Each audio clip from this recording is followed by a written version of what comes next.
Alors, bonsoir, bienvenue à la séance de consultation publique. Je suis accompagnée de Guillaume Marasco, directeur par intérim, ainsi que chargé de projet pour le département de l'urbanisme, et Mme Léane Adam, greffière à la Ville de Saint-Colomban. Nous sommes le 10 mars, 17h. Je déclare la séance ouverte. Donc, je vais proposer l'adoption de l'ordre du jour. Et je vais laisser mon collègue, M. Guillaume Marasco, présenter en fait tous les règlements en lien avec les concordances et autres petites informations qui vont être pertinentes pour notre consultation publique. Bonsoir tout le monde. Merci, Mme Gravel. Donc, on va expliquer un peu ce qu'il en est au niveau du règlement de concordance. Donc, pour faire un petit résumé, là, un règlement de concordance, c'est que la Ville est tenue là, à ce moment-là de faire de la réglementation pour se concorder, si on veut, avec le schéma d'aménagement de la MRC. Donc, c'est ça le sujet de la soirée. Donc, il y a plusieurs règlements qui sont concernés. Donc, on va faire le tour des règlements. Et puis, il y a également le règlement 3017, là, qui est un nouveau règlement sur l'occupation et l'entretien des bâtiments là, à vocation plus patrimoniaux. Donc, voilà. On peut commencer avec le projet de règlement 599-2026-07. Donc, ça concerne le plan d'urbanisme. Donc, on fait un résumé, en fait, là, les éléments les plus importants, bien, c'est la création d'une nouvelle aire d'affectation là, qu'on appelle agricole non décrétée. Donc, sur la carte, on peut voir qu'elle se trouve au sud-ouest du territoire de Saint-Colomban, près de la rivière du Nord et du chemin de la rivière du Nord. Donc, elle est de couleur comme rose, si on veut, là, sur la carte. Donc, à ce moment-là, c'est la nouvelle affectation agricole là, non décrétée. Là. Donc, ça a un certain avantage, c'est que les usages agricoles sont permis, mais on n'est pas tenu de respecter les normes plus restreintes, si on veut, de la CPTAQ ou de la LPTAA. Donc, en gros, c'est un peu ça le résumé là, de cette affectation-là qui est créée. Donc, ça va nous permettre quand même plusieurs latitudes là, pour des projets dans ce secteur-là. Suite à ça, on va aller à l'autre diapositive concernant l'article 4. Donc, sur les zones de niveau sonore élevé, c'est toujours dans le plan d'urbanisme. Donc, ce qui se passe, c'est qu'on peut voir sur l'annexe D là, qu'il y a un secteur ou une zone là, qu'on appelle de niveau sonore élevé qui est en place sur le territoire. Donc, c'est sur montée de l'église, grosso modo, là, entre Rita et Grande Allée. Ça correspond à la zone de 70 km à l'heure, là, pour vous donner un détail de plus. Là.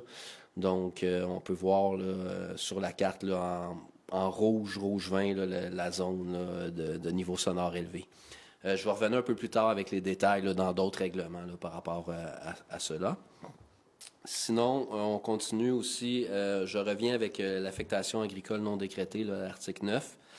Donc, en fait, comme j'ai dit tantôt, là, j'ai bien identifié le secteur. Je pourrais peut-être rajouter que le schéma d'aménagement de développement prévoit une fonction dominante, ce qu'on a incorporé dans notre plan d'urbanisme. Donc, la fonction dominante, évidemment, c'est agriculture, là. Et il y a 3 affectations. Là, il y a quelques affectations secondaires à ce moment-là, fonctions complémentaires pour dire le terme exact. Donc voilà pour cet élément-là. On peut passer au projet de règlement de lotissement, là, donc de concordance encore une fois, là, le 600-2026-18. Donc, l'article 3, lui, concerne la création de la zone d'affectation agricole non décrétée. Donc, ce qu'on vient de dire, je vais mettre mes lunettes parce que c'est écrit petit sur ma diapo. Pour les nouvelles rues, c'est du 40 000 mètres et de superficie et 50 mètres de fontage. Rue existante, c'est 4 000 et 50 mètres. Et partiellement desservie, bien là, c'est pas le cas parce qu'il n'y a pas de secteur avec aqueduc. Mais si c'était le cas, ça serait du 2 000 et du 30. Donc, c'est les normes plus détaillées, là, si on veut, de cette affectation-là. On va passer à l'autre projet de règlement de 3001-2026-36. Donc, ça, c'est le règlement de zonage. Donc, lui aussi, c'est de la concordance avec le schéma d'aménagement, comme précédemment mentionné. Donc, ce qu'on est venu faire, c'est à même l'affectation agricole, l'aire d'affectation agricole non décrétée. on est venu créer 2 zones, A179 et A180, donc A pour agriculture, agricole, évidemment, là, à même des zones N, là, parce que c'était un secteur d'affectation, conservation auparavant. Donc, N102, N103, N104 et N106, et l'intégralité de la zone N1 104, qui était une la petite île, là, dans le bas du territoire, là. Donc, on est venu créer ces 2 zones-là pour permettre de l'agriculture à ce moment-là. L'article 7, dans le fond, on revient à la zone de niveau sonore élevé.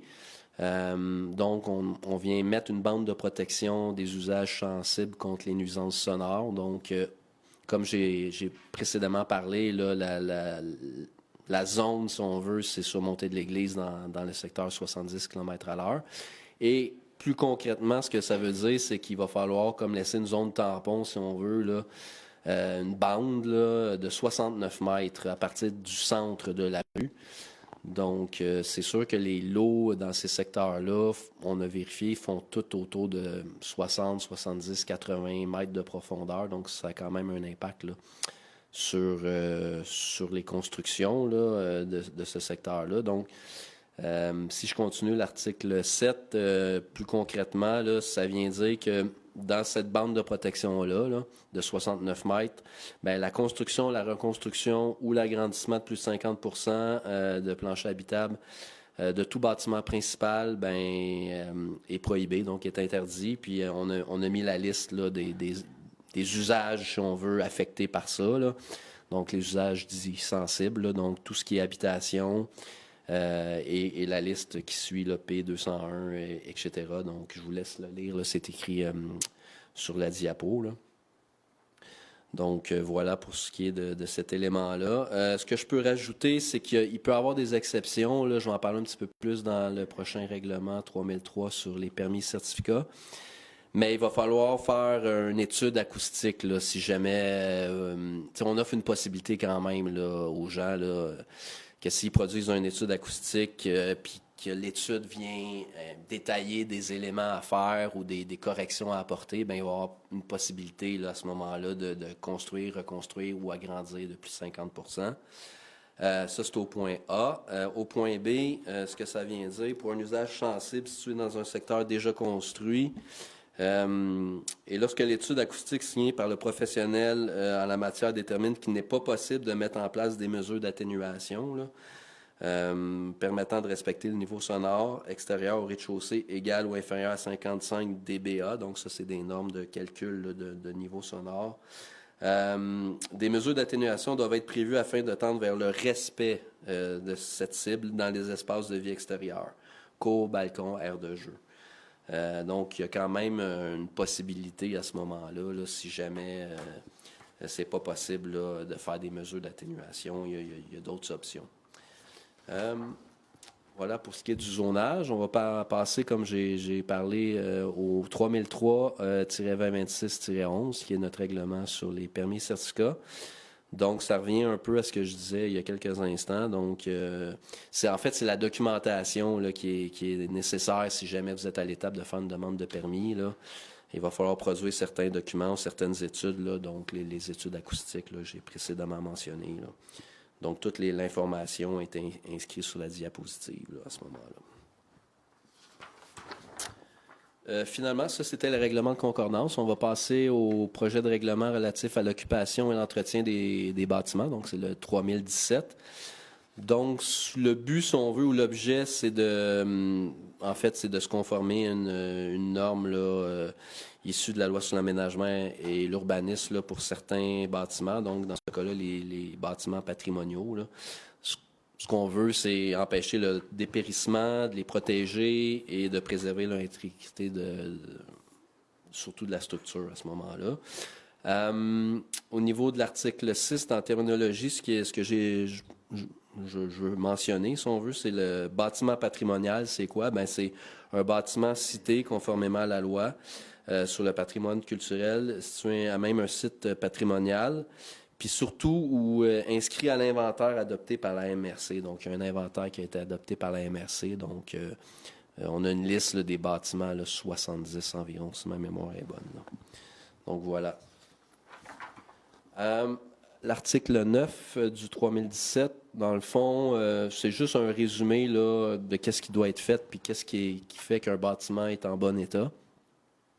Donc, l'enveloppe extérieure et ses composantes qui ne sont pas étanches, qui permettent l'infiltration d'air, mais ça doit être corrigé. La vermine, l'intrusion d'oiseaux, etc.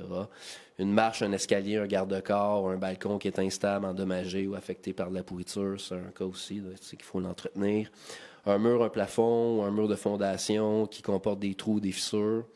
Une constituante de l'enveloppe extérieure d'un bâtiment où s'accumule l'eau ou l'humidité. En numéro 4, en 5, une structure, ou une composante structurelle déformée, inclinée, qui s'affaisse ou qui s'effrite. Numéro 6, un matériau qui est contaminé par la moisissure, que celle-ci ait été ou non dissimulée. On va passer à l'autre diapo avec les 7, 8, 9, 10, 11. Un cadre de fenêtre brisé ou un cadre de fenêtre pourri. Un cadre d'une ouverture extérieure qui n'est pas calfeutrée. Une partie mobile d'une fenêtre, d'une porte ou d'un puits d'aération de lumière qui n'est pas jointive ou fonctionnelle. Un élément extérieur d'un bâtiment qui est instable, dévissé, pourri ou rouillé. Et finalement, un plancher comportant un revêtement mal joint, tordu, brisé ou pourri et qui peut constituer un danger d'accident. Donc, c'est un résumé, là, on veut, si on veut, de ce projet de nouveau règlement-là. Donc, ça complète pour moi la présentation. Merci. Merci, M. Marasco. On est rendu à la période des questions au sujet, tout ce qui concerne l'ordre du jour, donc au niveau des concordances, des réglementations. Je vais juste demander si on a des questions en ligne actuellement. Non?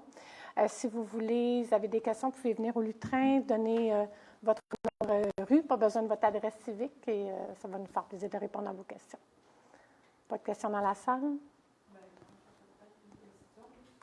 Vous pouvez venir au lutrin, s'il vous plaît. Moi, c'est concernant mon nom, Lynne Plamondon, 244 Montée-Brisebois. Bonjour. Bonjour.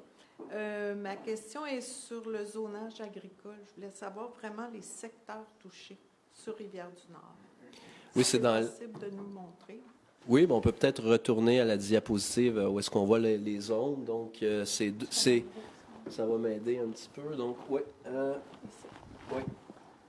Donc, grosso modo, là, vous connaissez bien le territoire, Mme Plamondon. Donc, ça passe. On est à l'ouest de Montée-Brisebois, OK? Et puis, on évite un secteur au sud, mais au nord de Montée-Brisebois, là, sur une bonne... Tu sais, je n'ai pas à mettre les distances, là, mais ça, on pourra toujours vous le donner là, par après, là, les détails exacts. Là. Ouais. Mais on peut voir, là, c'est vraiment ce qui est comme en rose. Là. Ce qui est en vert, c'est la zone de conservation là, qui était là au complet. Ouais.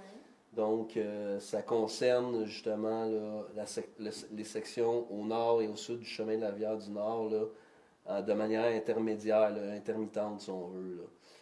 Et puis, ça se rend jusqu'à la limite avec la chute, mais surtout au niveau sud de Rivière du Nord. Là. Pas la section, par exemple, où est-ce que le ravage des serres de Virginie là, est identifié, ça, c'est pas concerné par cette affectation. Est-ce que ça, c'est concerné par la zone agricole? Écoutez, c'est une bonne question. C'est sûr que moi, ce que je comprends, c'est qu'ils sont surtout au nord de la Rivière du Nord. Donc, en tout cas, selon la carte, ça ne semble pas être le cas aux d'érablières, mais on pourra peut-être vous confirmer ça plus de façon officielle, là, par communication là, avec moi, avec le service urbaniste, il n'y a pas de problème. Mais là. on peut avoir ces cartes-là. Bien sûr, bien Tout sûr. est accessible. Bien sûr. Monsieur Marasco, peut-être...